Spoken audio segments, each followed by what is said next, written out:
ধুর বাবা, ভালো লাগে না। কতদিন হয়ে গেল কোথাও বেড়াতে যাই না। কিরে ভাই, যাবি নাকি কোথাও? হুম, ঠিকই বলেছিস। আমি এই দেখ ব্যাগ নিয়ে রেডিও হয়ে গেছি। হুম হুম, চল চল একটু ঘুরেই আসি। আর ঠান্ডায় পাহাড়ে গেলে কেমন হয় বলতো?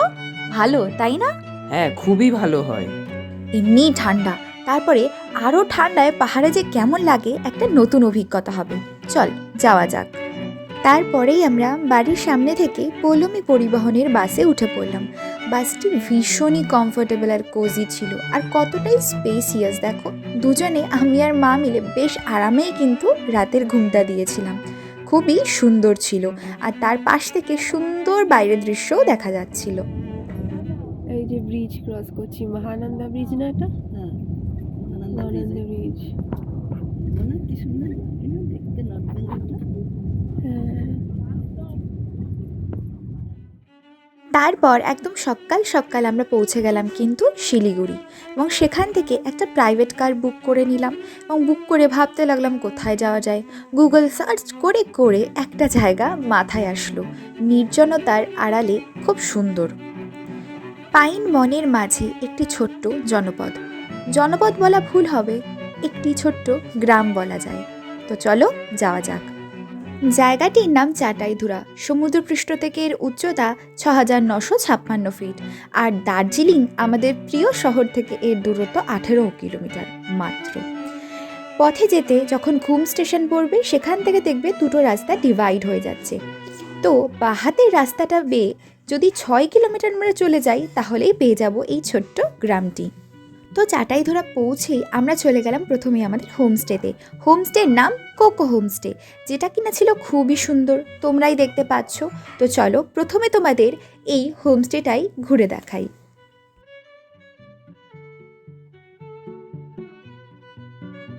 এবার আমরা এন্টার করতে চলেছি হোমস্টের রুমে। দেখতেই পাচ্ছ একদম সব কিছু নিজের বাড়ির মতো।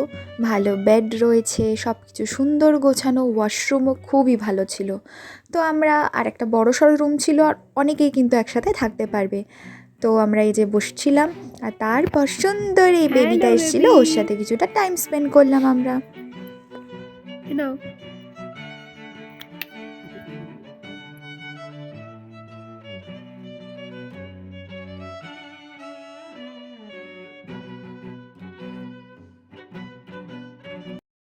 এত সুন্দর জায়গা যে কি বলবো।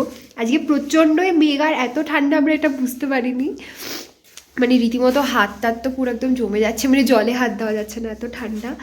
তো ভীষণ সুন্দর। আমরা একটা হোমস্টেতে রয়েছি, সেটাও খুব সুন্দর হোমস্টে। হোমস্টেটার নাম হচ্ছে কোকো হোমস্টে। তো সেটা তোমাদেরকে চলো শেয়ার করছি। আর এই হোমস্টেটার একটা বিশেষত্ব হচ্ছে এখানে ওয়েস্টেড ম্যাটেরিয়ালস দিয়ে অনেক সুন্দর সুন্দর জিনিস আর কি বানানো রয়েছে। তাছাড়া অনেক পুরনো অ্যান্টিক জিনিসপত্র রয়েছে। কেমন লাগছে? দুর্ধর্ষ, এখানে এসে অনেক কিছু দেখতে পারলাম এবং জানতে পারলাম, এবং পশ্চিমবঙ্গের মধ্যে এত সুন্দর জায়গা ভাবা যায় না, মনে হচ্ছে বেঙ্গলের বাইরে আছি।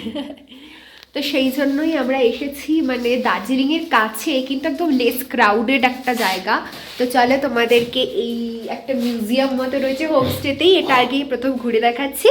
আর আজকে যেহেতু আমরা এসে পৌঁছেছি, মোটামুটি শিলিগুড়ি থেকে আসতে সময় লাগবে 4 ঘন্টা মতো।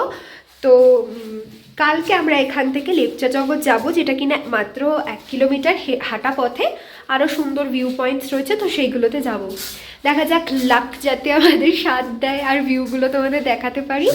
তো এটাই, প্রচণ্ডই শীত আর এত মেঘ যে ভাবতেই পারিনি।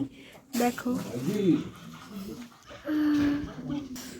বলো কেমন লাগছে? প্রচণ্ড শীত, আমরা সেইভাবে প্রিপারেশন নিয়ে আসিনি। আপনারা যখন আসবেন ভালো করে শীতের জিনিসপত্র নিয়ে তবেই আসবেন, প্রচণ্ড ঠান্ডা এখানে। তো এই হচ্ছে এখনকার আজকের ভিউ। কিছুই দেখা যাচ্ছে না, তবে বেশ ভালো লাগছে। তো এটা হচ্ছে একটা ছোট্ট বিউটিফুল মিউজিয়াম। দেখো এখানে সেই পুরনো অ্যান্টিক ফোন রয়েছে।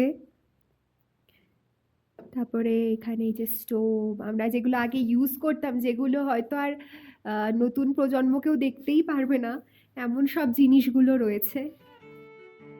তারপর আমরা এই মিউজিয়ামটা ঘুরতে লাগলাম। দেখো অনেক অনেক পুরনো জিনিস রয়েছে যা আজকে হয়তো আমরা দেখতেও পারি না। আর এই হোমস্টে যিনি ওনার ছিলেন তিনি একজন আর্মি ছিলেন, তো সেই কারণেই তিনি আর্মিদের বিষয়ে তাদের জীবনযাত্রা কেমন হয় সেগুলোকে এখানে সাজিয়ে রাখার চেষ্টা করেছেন, এবং আমরা এখানে গেলে কিন্তু বেশ ভালোই সেই ব্যাপারে জ্ঞান অর্জন করতে পারবো।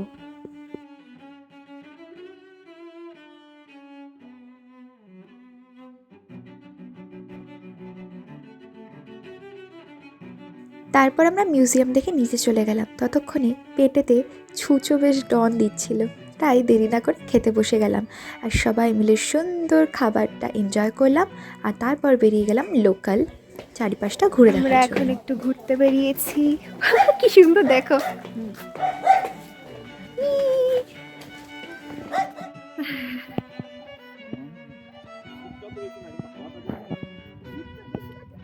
চারিপাশে মেঘ কুয়াশা সব কিছু মিলেমিশে এতই সুন্দর এক পরিবেশ তৈরি করেছিল, মনে হচ্ছিল এই আমি কোথায় চলে এসেছি, এতই সুন্দর লাগছিল। আর তখন মনে হচ্ছিল সত্যি শীতকালে পাহাড় দেখার কিন্তু আলাদাই মজা। তো আজকে তো আমরা এরকমভাবে একটু ইভিনিং ওয়াকই করছিলাম, কিন্তু আগামীকাল আমরা ঘুরতে চলেছি হাওয়াঘাট। চাটাইধুরা গ্রাউন্ড পাশেই রয়েছে পাইন ফরেস্ট, ঘুম রক, আর এখান থেকে কিন্তু খুব সুন্দর কাঞ্চনজঙ্ঘাও দেখতে পাওয়া যায়, আর একটা মনাস্ট্রিও রয়েছে, তো সেইগুলো তো দেখবই। তবে আজকে এখানে ঘুরেই চলে গেছিলাম সন্ধেবেলায় পাশের একটি শিব মন্দিরে।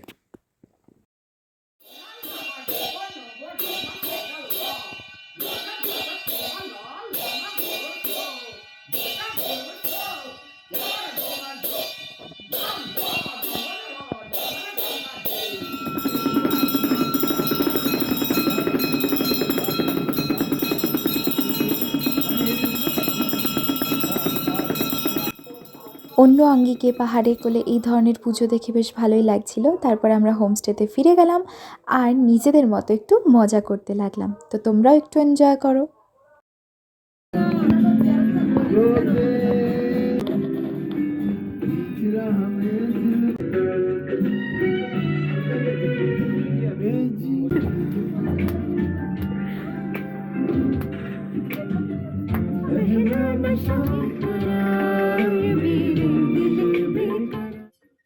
গরমই খেয়ে নিচ্ছে তাহলে আমি তো গরম জল খেয়ে এই খাওয়া যাবে আর এসব যাবে না আর ধোয়ার গন্ধ চিয়ার্স একসঙ্গে করো।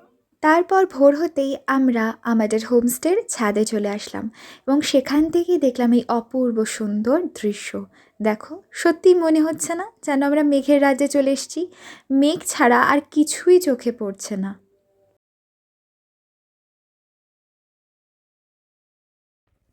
Hello, good morning. তাই এখন আমরা চাটাইধরাতে একদম বাড়ির একদম ওপরে উঠে গেছি সানরাইজ দেখব বলে। আর এখান থেকে মনে হচ্ছে সত্যি আমরা একটা মেঘের রাজ্যে চলে এসেছি, এত সুন্দর লাগছে, মানে অসাধারণ। মানে এদিকে পাইন বন আর এদিকে এমনভাবে মেঘগুলো রয়েছে, মানে মনে হচ্ছে একটা মিস্ট্রি একটা আলাদা, আর সামনে এরকম সূর্যোদয়, তো কি ভালো লাগছে। বরফ পড়ছিল এটা ছড়িয়ে গেছে ধীরে ধীরে উঠলো, ওটাই তো দেখা। এটাই দেখ, আর এই সূর্য তো বাড়িতে বই দেখা যায় আমার নদীর পাড়ে দেখা যায়। হয়ে গেছে। আরে না ভয় নাই, আসো, এটাই সূর্য। রেডি হচ্ছে। একটু একটু করে সূর্যোদয় হচ্ছিল, আর দূরে দেখো দিগন্তে একদম লাল রঙের মাখামাখি, কি দারুণ লাগছে দেখতে। আর সত্যি সেই সময় না এই ছোট্ট যে গ্রাম চাটাইধুরা সেটাকে দেখতে আরও সুন্দর লাগছিল। সকালের মিষ্টি রোদ, মেঘ, মানে অসাধারণ। আর দেখো এই দেখতে দেখতে নর্থ বেঙ্গল প্রতিটা মানুষ যেই কারণে ছুটে যায় আমাদের সুন্দরী কাঞ্চনজঙ্ঘা দেখবে বলে, সেটাইও দর্শন পেয়ে গেলাম। আর সত্যি তখন খুবই ভালো লাগছিল, যদিও এখান থেকে বেশ অনেকটাই দূরে কাঞ্চনজঙ্ঘা, খুব যে বড় দেখতে পাওয়া যাচ্ছিল তা নয়, কিন্তু যেইটুকুনি দেখতে পাওয়া যাচ্ছিল তা কিন্তু ভীষণই পরিষ্কারভাবে এবং সুন্দরভাবে দেখতে পাওয়া যাচ্ছিল। তো খুবই ভালো লাগছিল, তোমরাও দেখে নাও একটু।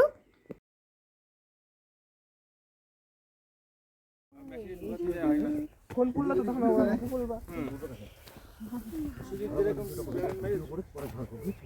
বৃষ্টি হয়ে গেল আমাদের তোলো, আমাদের একটু দে পাবো। মেঘগুলো কেমন উড়ে উড়ে আসছে, এই যে উড়ে মেঘ আসছে। হ্যাঁ উড়ি যায় কি সুন্দর উড়ে উড়ে মেঘ আসছে। যাও না ওয়াও, যাবো না ভিডিওতে এগুলো তোল। দাদা পাড়ার সময় কম পেছন দিকে যাবি। খুব ভালো লাগছে। আমরা এখন একটা ছোটাখাটা আমাকে মুখ দেখা যাচ্ছে। ট্রেকিং করছি এখানে চাটাই ধরাতেই। সামনে রয়েছে একটা গ্রাউন্ড, কাউকে চিনতে দেবে না। সেই গ্রাউন্ডটা দেখার পর আমরা ধীরে ধীরে পাইন ফরেস্টে যাব। তো এই যে পিকচার্সগুলো দেখছো এগুলো সেই গভীর পাইন বনের ছবি, যা কিনা দেখতে ভীষণই সুন্দর ছিল। আর একটু ক্যামেরার প্রবলেমের জন্য এই জায়গাতে আমার ভিডিও করা হয়নি, তো এগুলো দেখে নাও তোমরা। তো এই পাইন ফরেস্ট তো আমরা দেখলাম, এখান থেকে এবার সামনের দিকে আমরা এগিয়ে যাচ্ছি ঘুম রকের দিকে।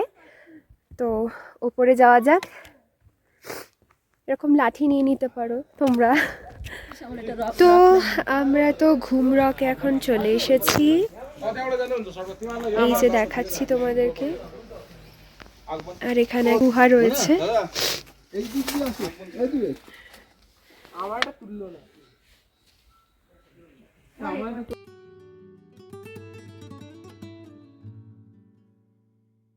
তো আমরা এখন ঘুম রকের উপরে উঠে গেছি একদম। এখান থেকে এটা হচ্ছে একটা ভিউ পয়েন্ট, পুরো ভিউ দেখতে পাওয়া যায়। আগেকার দিনে ব্রিটিশরা ঘোড়ায় করে এখানে আসতেন এবং পুরো এরিয়াটার ধ্যান রাখতেন, দেখতেন। তো আমরা সেইখানটায় চলে এসেছি, যদিও কালকে থেকেই ওয়েদার মেঘলা, এই জন্য দূরের ভিউ কিছু দেখা যাবে না। স্টিল খুব ভালো লাগছে। এক এক সময় পাহাড়ের এক এক রকম সৌন্দর্য, সবসময় ভিউ না দেখা গেলেও এই যে মেঘলা মেঘলা ওয়েদার, এটাই একটা দারুণ ব্যাপার। তো চলো দেখাচ্ছি তোমাদের। অনেক সময় লাগে, একটা হাইপারল্যাপস করলে না। তাহলে আমি মঙ্গলবারে রাতের দিকে আসি। হ্যাঁ কারণ ওই थोड़ा हम सुबह आते थे आपको पूरा दादा उसमें ज्यादा लोड मत दीजिए। এই লোড দিও না। वो आदमी गिरा है यहाँ से। ওই দেখো এখানে এখানে ভেঙে পড়ে वो तो গেছে। नीचे अटकने वाला था, ये तो आपको हाइट देखा वो कितना लंबा है। ये पहले ब्रिटिश टाइम में बहुत अच्छा है। और सुनिए 1940 का नाम सोमवार पहले ब्रिटिश जो है घोड़े में आते, ये सब ब्रिटिश टाइम का बना हुआ है, पत्थर वगैरह सब। यहाँ से घोड़े से वो 360 डिग्री व्यू पॉइंट देखते थे। और दार्जिलिंग का सबसे बेस्ट सनसेट पॉइंट यहाँ पे आपको सनसेट दिख जाएगा। और मेरे ठीक आप मेरे हाथ के बाएं तरफ देखेंगे, अगर क्लाउड ना हो तो यहाँ पूरा आपको संदकपुर का रास्ता दिख जाएगा, संदकपुर का वो पहाड़ियाँ दिख जाएगा। फिर इस तरफ पे सूखे मार्केट दिखेगा, बाजार सूखे मार्केट के ऊपर वाला बाहर तो पूरा नेपाल दिख जाएगा आपको यहाँ से। फिर यहाँ से आपको सीधा मिरिक से ये बालासन रिवर, और यहाँ पे बालासन रिवर के पास सीधा देखा सिलगुड़ी भी दिख जाएगा। यहाँ से सिलगुड़ी भी गैप में पूरा प्लेन दिख जाएगा। उसके बाद कोरसेंग, महारानी टी गार्डन, चटकपुर, और लास्ट में टाइगर हिल। पूरा 360 डिग्री यहाँ व्यू पॉइंट बनाया उन्होंने, ब्रिटिश टाइम का बना हुआ। और यहाँ पे रॉक क्लाइंबिंग करते थे वो, या जो जेपलिंग बोलते हैं ना, या स्लेदरिंग, हमारे तो आर्मी में स्लेदरिंग बोलते हैं, तो यहाँ से नीचे करते थे वो लोग।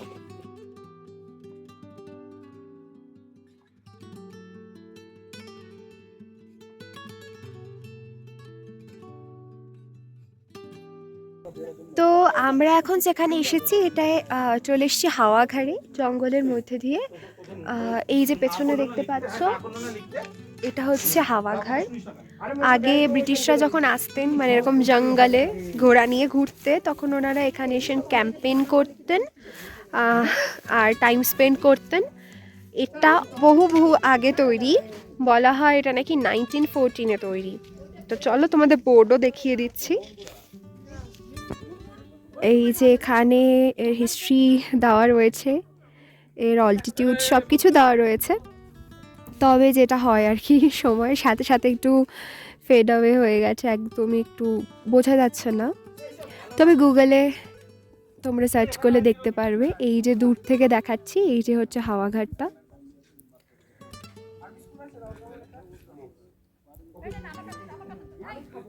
আর এখান দিয়ে আবার রাস্তা চলে গিয়েছে নিচে।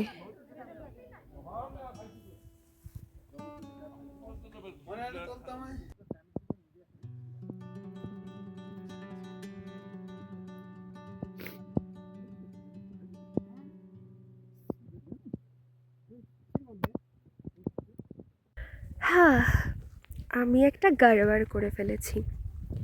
মানে এত সুন্দর জায়গা, আমি এক্সাইটমেন্টে এত বোকার মতো কাজ করছি। কি সুন্দর মেঘ দেখো। যেটা হলো, আমি সকালবেলা একটু হাইপার ল্যাপস করছিলাম কি সানরাইজটা তোলার জন্য, সেই সময় সেটাকে আমি আর মোডটাকে চেঞ্জ করিনি, তার জন্য তারপর থেকে যত ভিডিও করেছি সব হাইপার ল্যাপসে হয়েছে, আলটিমেটলি অনেক কিছু ওঠেনি। তো এই জন্য খুবই খারাপ লাগছে, কিন্তু চলো ঠিক আছে, যেসব ফটো রয়েছে তুলেছি বা ফোনে যেইটুকুনি রয়েছে সেগুলোকে অ্যাটাচ করে দেব, যাতে সুন্দরভাবে সব কিছু এনজয় করতে পারো, তোমরা দেখতে পারো। তো এই আর কি, এখন আমি চলেছি আবার সেই পাইন ফরেস্ট দিয়ে, যেটা আমি সকালে ক্যাপচার করেছিলাম কিন্তু তুলতে পারিনি। তো এই যে নামছি, এরকমভাবে আঁকা বাঁকা রাস্তা, চলো যাওয়া যাক। সবাই এগিয়ে গিয়েছে, আর যত চেষ্টা করবে একটু বেলায় বেলায় আসার, কারণ এরকম কুয়াশা হয়ে গেলে তখন অনেক ভিউ দেখতে পাওয়া যাবে না, এই আর কি। তো খারাপ লেগে আর কি হবে, এখন যেটা দেখাচ্ছি সেই ভিউটাই এনজয় করো। আর আমরা এখন যাচ্ছি, এই চাটাইধরাতেই অনেক স্পটস রয়েছে, তার মধ্যে একটা স্পটস হচ্ছে এখানে পাইন বনের মাঝে একটা লেক রয়েছে, ওখানে অনেক শুটিংও হয়েছে।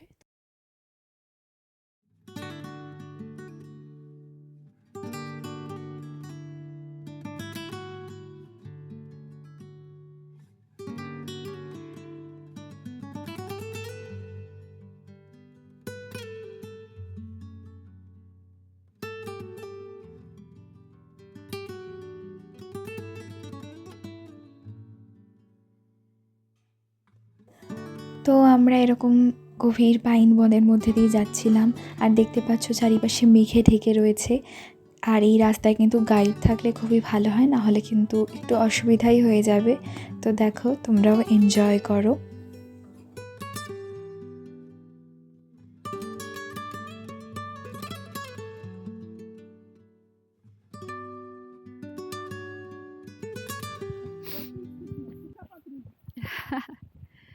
নেপালিতে লেককে পোখরি বলা হয়, তাই আমার মা মজা করে বলছে যে এটা এখন সুখা পোখরি হয়ে গেছে, কারণ একটুও জল নেই। তো আমরা চলে এসেছি সেই জায়গায়, জল থাকলে খুবই সুন্দর লাগতো, তবুও জায়গাটা ভালোই লাগছে।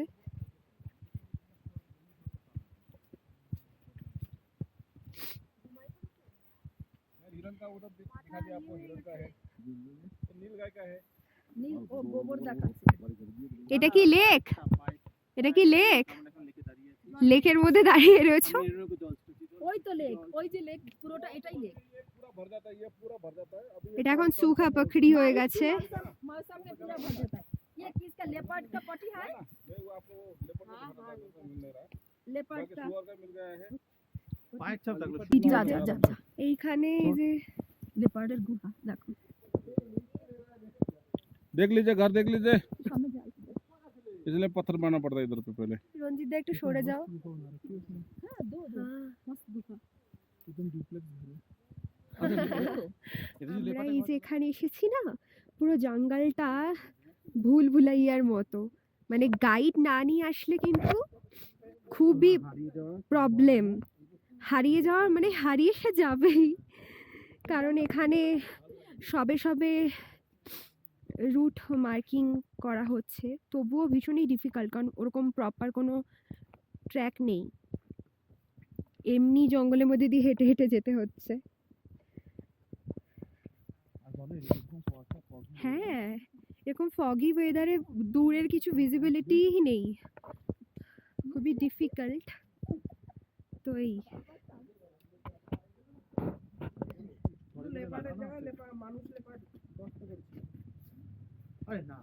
এই সাইড হয়ে যাও।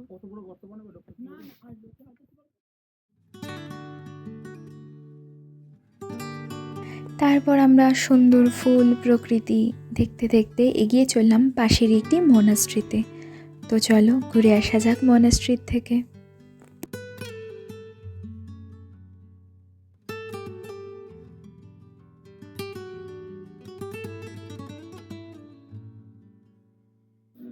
কি সুন্দর দেখো।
এইভাবে মিষ্টি কিছু স্মৃতি এবং মিষ্টি কিছু মানুষের সাথে আমাদের চাটাইদুরা ভ্রমণ এখানেই শেষ হলো।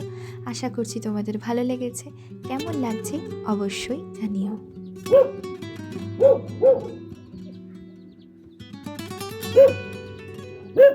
কি হয়েছে? কি হয়েছে?